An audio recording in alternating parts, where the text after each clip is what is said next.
Welcome back, everyone. In this video, we are typing out our user Redux files. As usual, to begin, we will start in the types file and we will convert it over to a TS file. We will switch this const over to an enum. And again, we get rid of the equal sign and we convert all these colons to equals.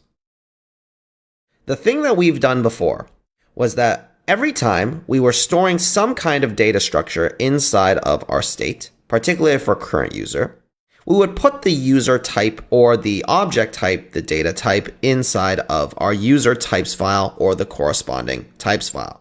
In this particular case, our user data actually lives inside of our Firebase utils.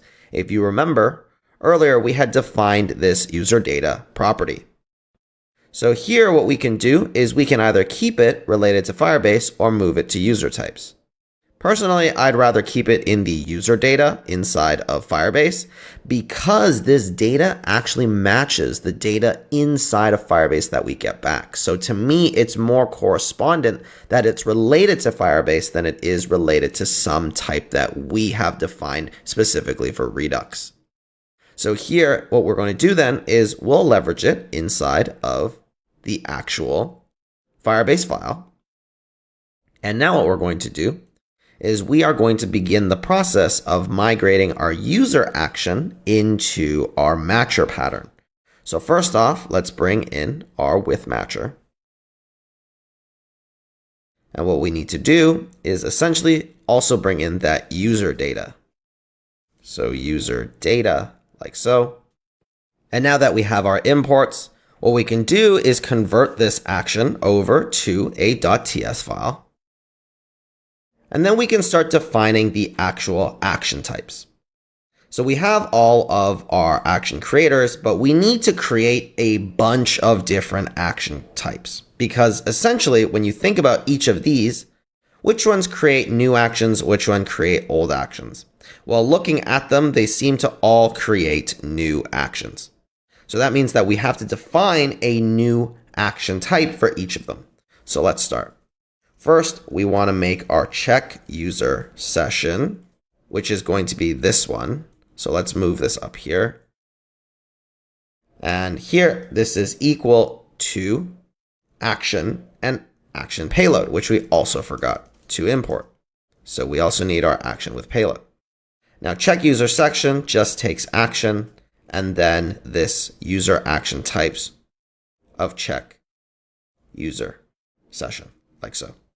So here we can do that and make sure that this action returns the appropriate action type that we've just defined, and also wrap this with a with matcher.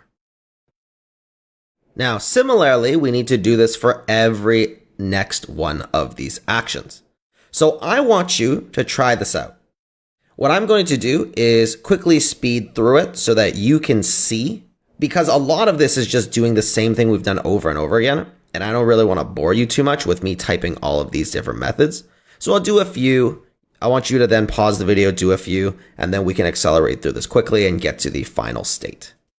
So let's continue. We did check user session. Let's do set current user so that we can do one with a payload, which is to action with payload. And this one will take this user action types with set current user. And of course, it's going to be of the type user data. Continuing on, we want to actually pass this like so and wrap this inside of a with matcher. Then we want to do our Google sign in start, which is equal to an action of the type user action types Google sign in start, which we will then, of course, similarly assign and also wrap in a with matcher. And there we go. We've done 3 actions.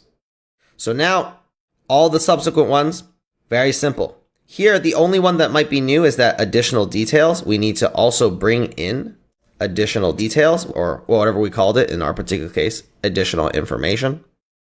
We can set that not even here. We can just set that inside of the actual action type.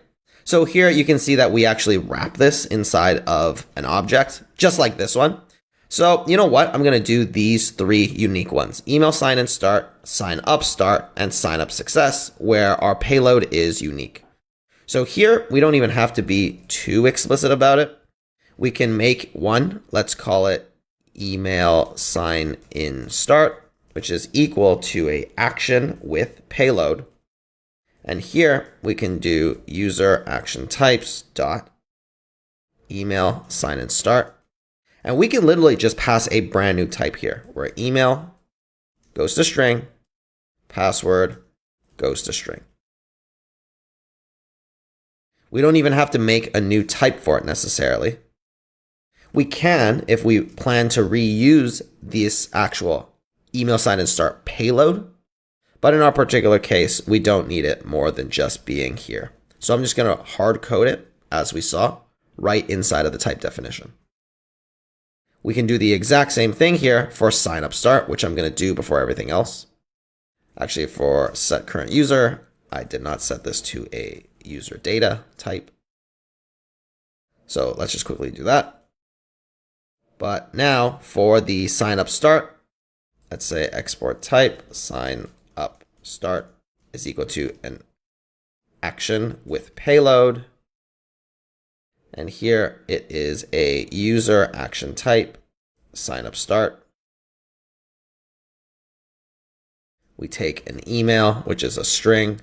We take a password, which is a string. And we take a display name, which is a string.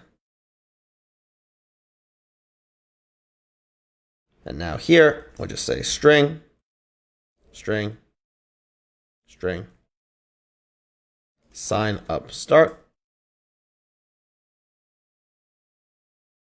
Similarly, wrap this in a with matcher, like so. And here we see we actually have a type error. What's our type error? Email string, password string, display name string is not assignable to sign up start. Properties are incompatible. User action type sign up start is not assignable to user action type sign out start. So here, this is sign up start. We see that what we had was sign out start. So that is a typo. And again, you see how TypeScript will tell you when you make this mistake. So really great.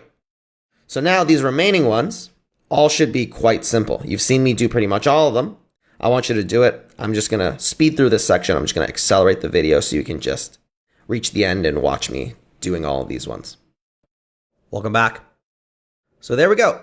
I have just coded out all of these different action types and attached them to the corresponding action creator, as well as wrapping them in the corresponding with matcher. So all very straightforward, just very tedious and very numerous. But now that we have them, try and use them inside of the reducer. Really think about what it is that our user reducer is going to need in order for us to actually switch it over to utilize these action creator match patterns. Because you see there's a couple fall throughs here.